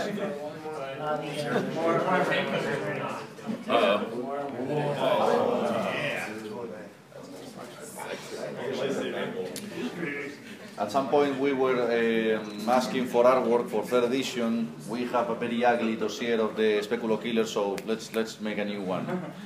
And the Speculo Killer is a model that years ago sold lots of copies. Now we have a new dossier. Maybe it's time for a new Speculo Killer model. You know,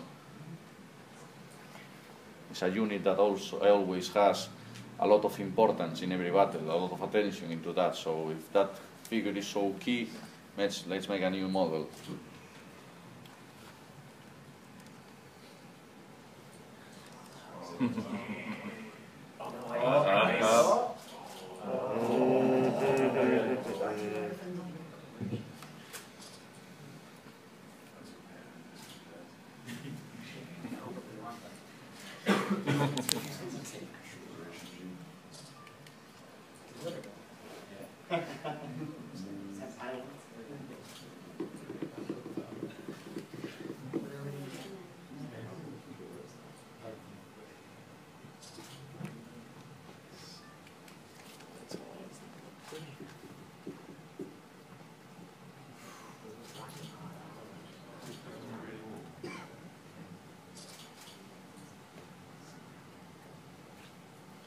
Nice.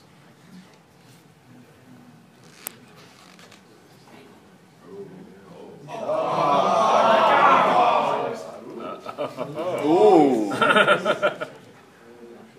Oh!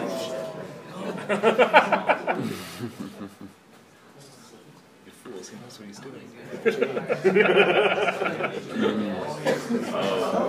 Oh!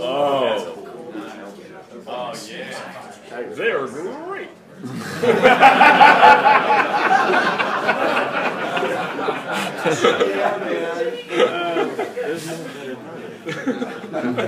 That is the...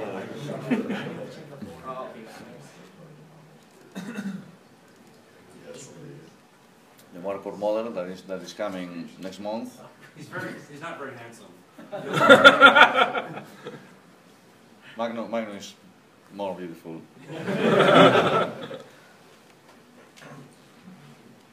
What can you tell us about the drone?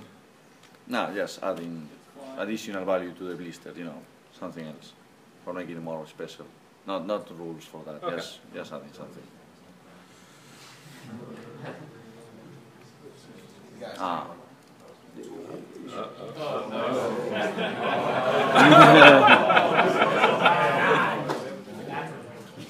Oh, wow.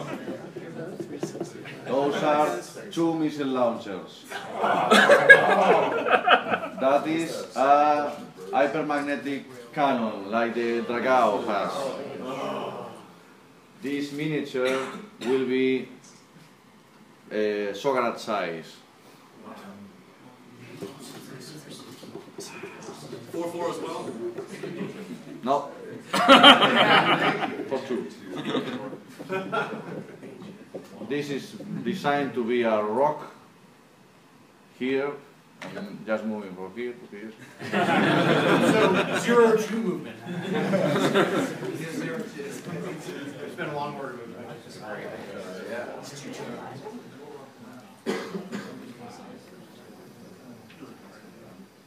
Tamadak.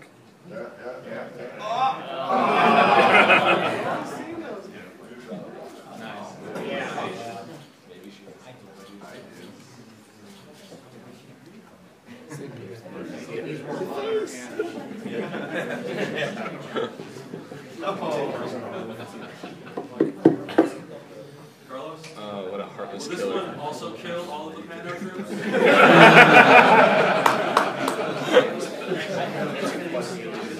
Unless they have Q. Will that replace the current one in the sport box, or will it be an extra miniature? Right now it's just a new concept dossier made because the old one was horrible and we need to make a new artwork for the book. Right now it's just like the Speculo Killer, an updated dossier because we needed it to be updated. And blonde with tails. Okay, so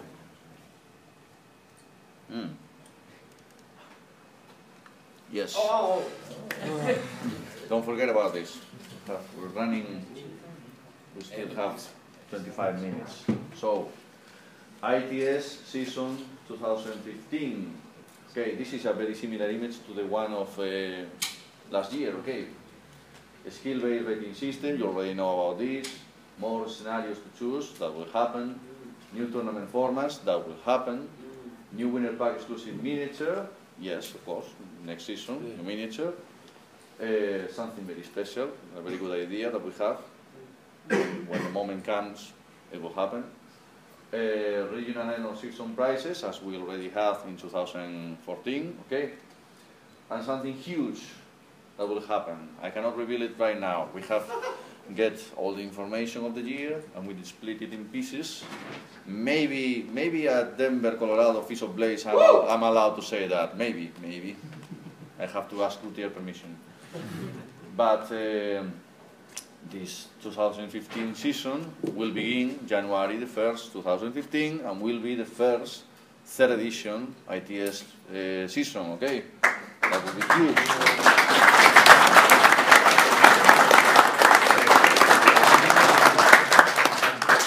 So we take that as a confirmation that 3rd edition will be out by the end of the year. Yes.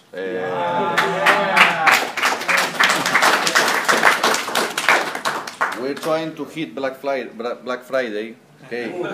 If we are not capable of doing that, it will become in December. But definitely for this year. Okay. This year ends December 31. So. So if it's out by midnight, December Yeah. your time. Yes. While we are in Spain, are eating the grapes. So now. Is that what they call drinking wine? The seminar. Now we're getting into 3rd edition. Now you can ask questions about 3rd edition. Let me show you first what I have here for you, and then we can go with the questions. Okay?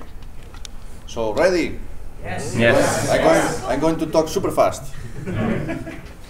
Okay. The actual Infinity books. Okay. What will happen is that we are replacing the first one. Okay. This will be 3rd edition, but will be still compatible with Human Sphere and Campaign Paradiso. I'm remarking this during the whole year. I want to being crystal clear about this, okay? For distributors, for stores, okay? The one that is losing, value since we announced third edition is this one, okay? But this one are still valuable books and valid books that will work with third edition, okay? So, it's important for distributors and stores not to be confused by this information and keep asking for those other books. Okay, at the end of this tale, here we have the art book. It's just the art book, it's just for enjoying artwork, okay? But I'm going to replace it just in the image for showing you what's coming, okay? At some point, okay, the fourth Infinity rule book will be, Acheron Falls. That is the book that everybody wants, the book that will have Yos Ariadna, the book that will expand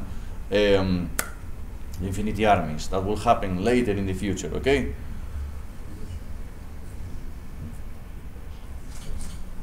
Okay, you may already have seen this in Beast of War.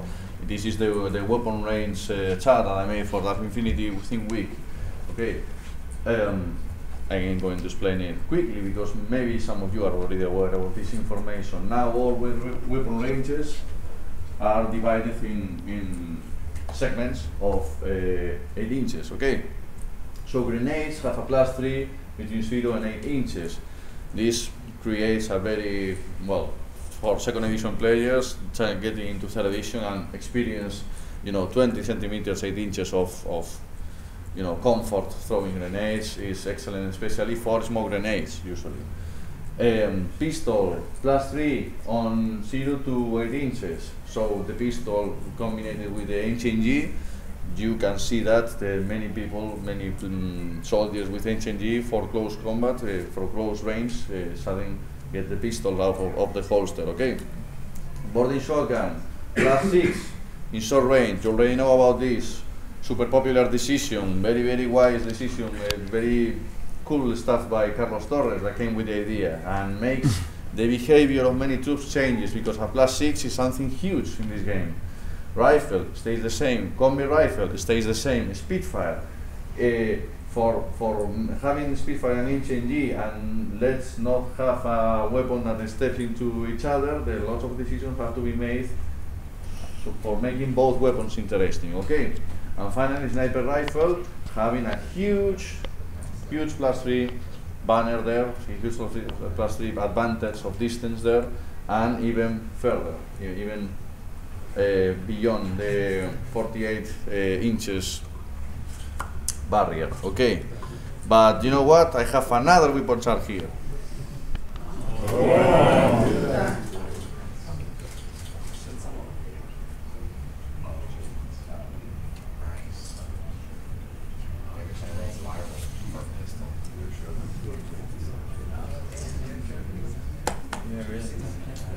So, breaker pistol, same as the pistol, but this will have a damage of 12 versus 2, normal, but it will be viral, okay? That is the breaker pistol that many people is asking about because they see the Operation Iron rulebook.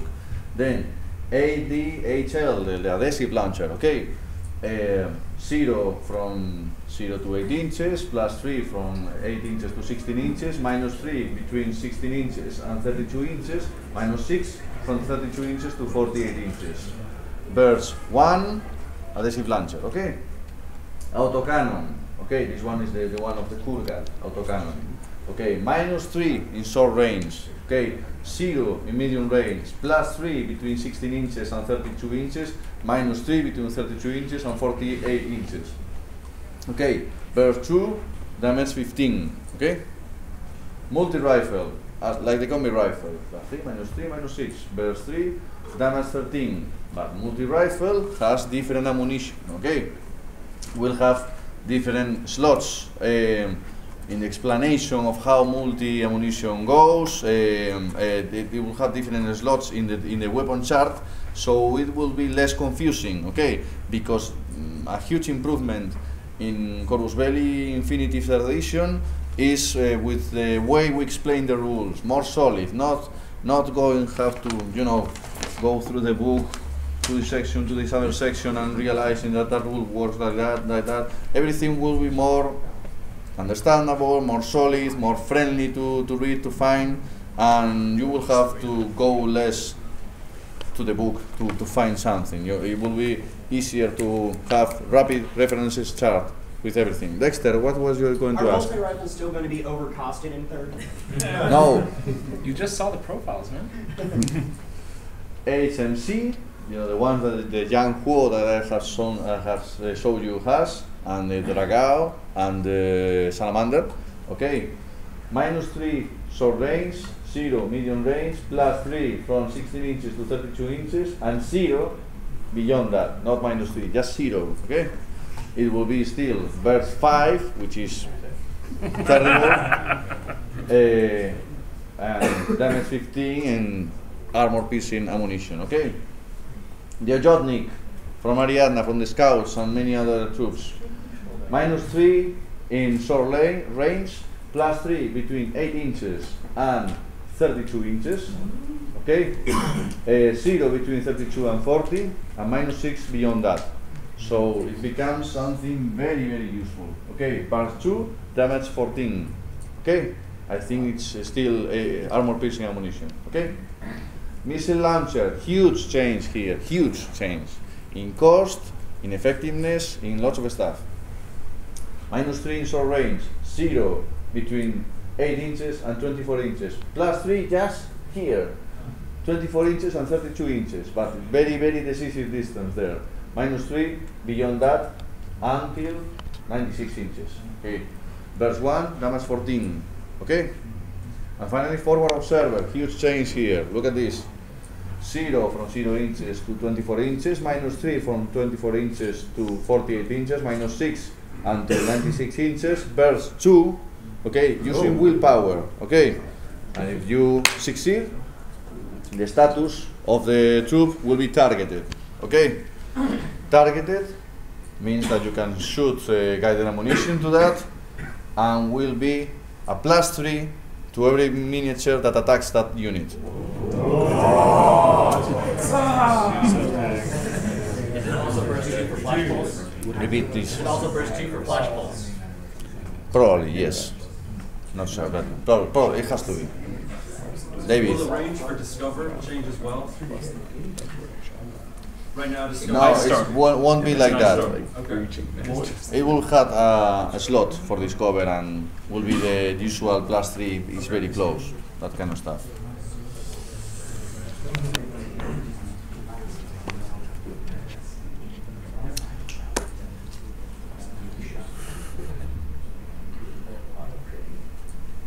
Okay, I went directly to the concrete stuff. I have a few things to say about 3rd edition. Okay, the basic, or one of the basic ideas, or one of the basic patterns that we decide to go respect during all the process of rebooting the rules, was allowing every player to always have the chance of rolling a dice for defending himself from any kind of attack. No more surprise attack and let's see what happens. No more I'm doing this technique and you cannot do nothing. Okay, because in the logic of infinity allows the player to this works, everything, all the orders goes to this. Okay, so everyone will also always have the chance at least to dodge any kind of attack. Okay, of course this will be in the book especially explained. Okay. Does that include if they're shot in the back? No, shot in the back is something that is still goes, that is shooting in the back. But templates, when a template is declared position over a unit that you have, that allows to ARO. Okay, so just declaring the template will hit here, even if it's from out of line of sight, guided missiles, grenades, stuff, you can dodge. Okay? That is the logic that we're following. Okay? If you are being hacked, you can always reset. Okay? This goes again with the new version of camouflage that some of you have heard about. Yes. How does this affect Berserk? How does it affect Berserk? Berserker? You mean close combat? Yeah. Lucky question, because I have the close combat chart here.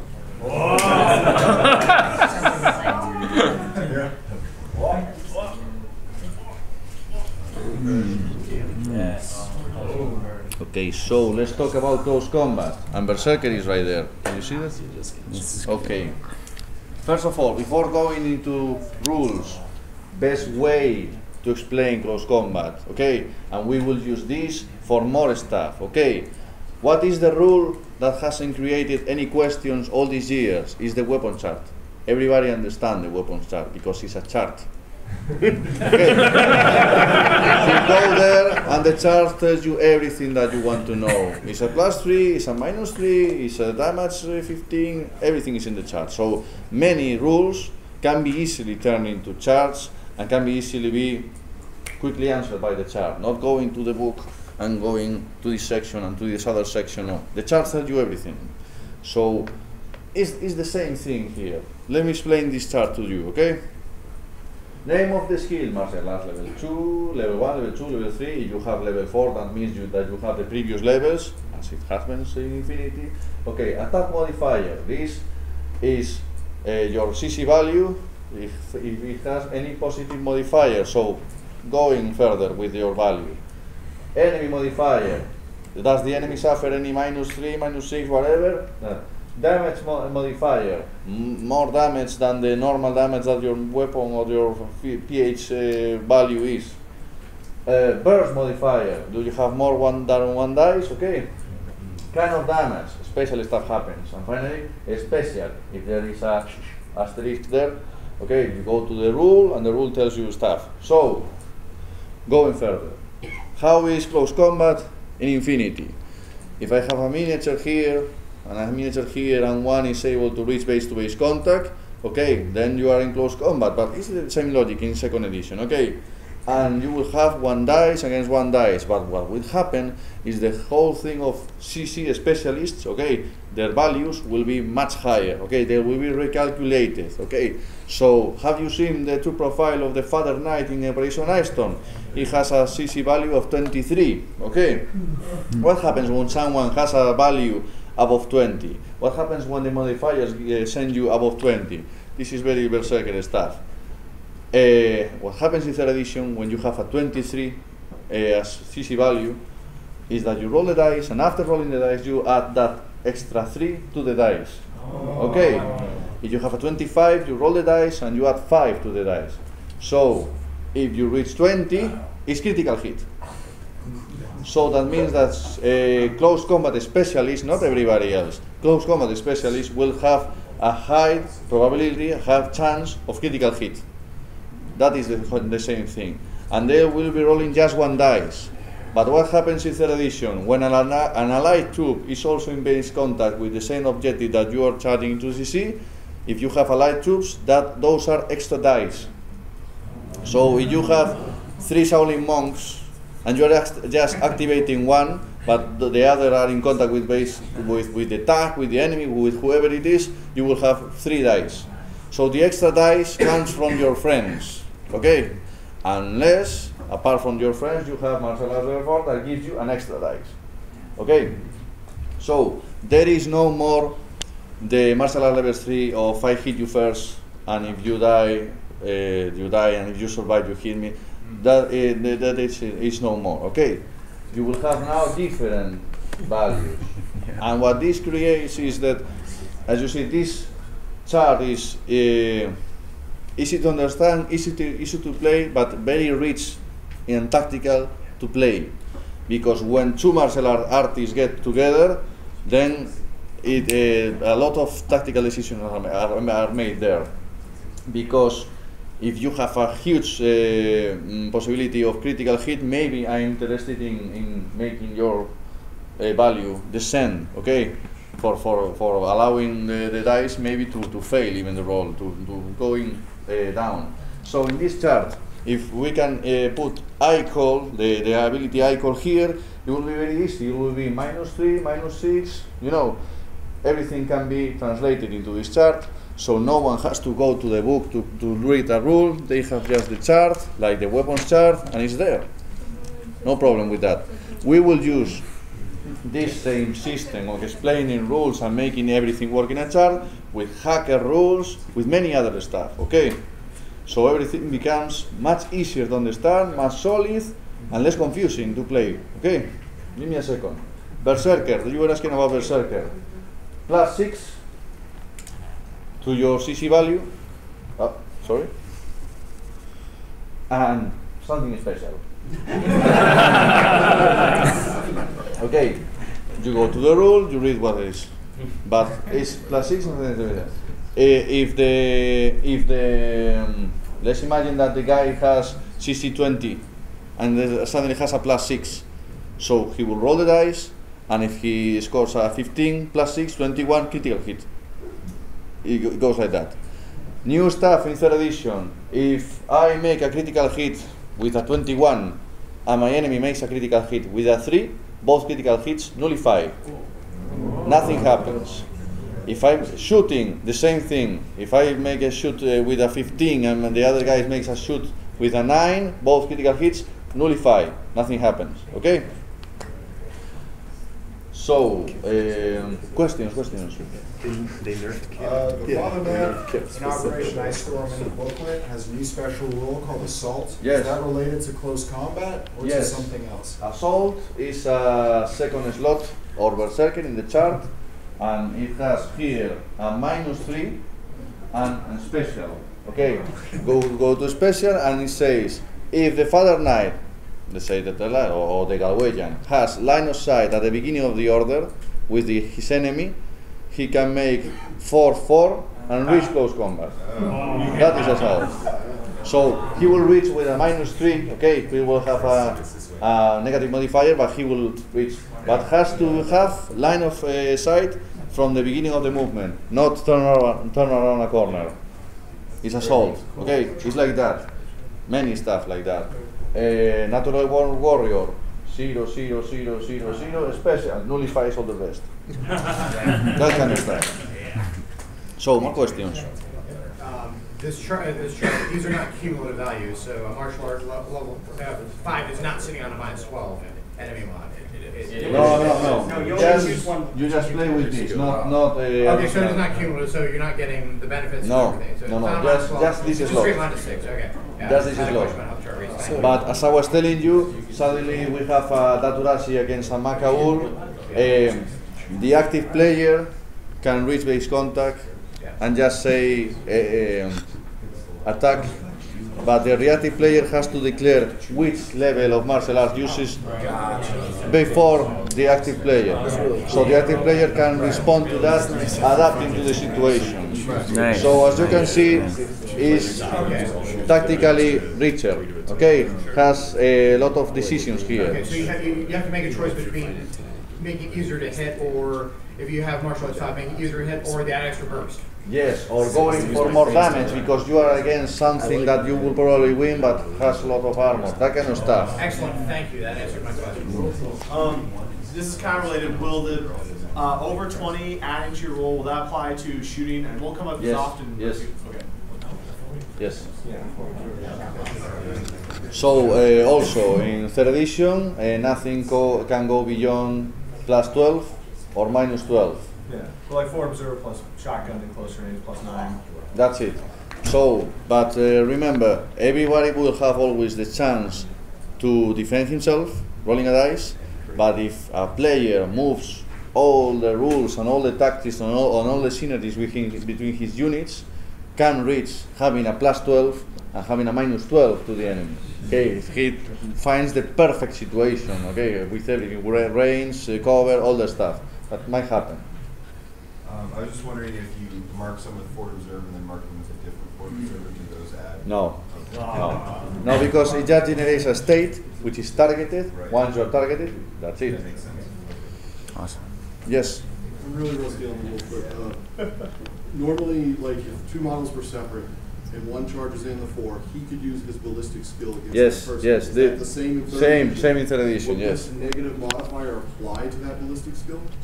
So like he has martial arts level 5, could he give him the -6 to the ballistic? Only he reacts close combat, because this only affects close combat. Okay. Okay. Something that I would like to talk about more: hacker rules. Okay. Yeah. I'm saving that information because they told me for the next Infinity Thing week, okay? But what I can tell you is that it will be explained also in a chart. So the hacker devices will have lots of programs, okay, and they are all in a chart, and you understand the chart, and it makes the whole game much more tactically richer, okay? It's beautiful because suddenly it's like you have a menu with lots of options for lots of situations. As I was telling you that close combat becomes very rich here, the hacker rules also makes the game much richer. Something that I can tell you is that cheap troops that are combat specialists now control more the situation, have more control of the situation when they are in close combat. In Infinity continues to be, difficult to reach close combat, but once your CC specialist gets in close combat, it will have a lot of chances of critical hit, and it will have a lot of chances of survival the first roll, because because there is no surprise attack, maybe he wins, maybe the other guy has an armor value that saves him, but he will be continuing punishing him and stopping a big unit for advancing because Shaolin Monk is making the day of his life. He can die, dices can kill him, but has more control of the situation. Suddenly it's more dangerous to be in close combat with a Chimera and Popnix, for example. Chimera and Popnix with these rules is incredible. So suddenly some people you don't want to mess with, okay?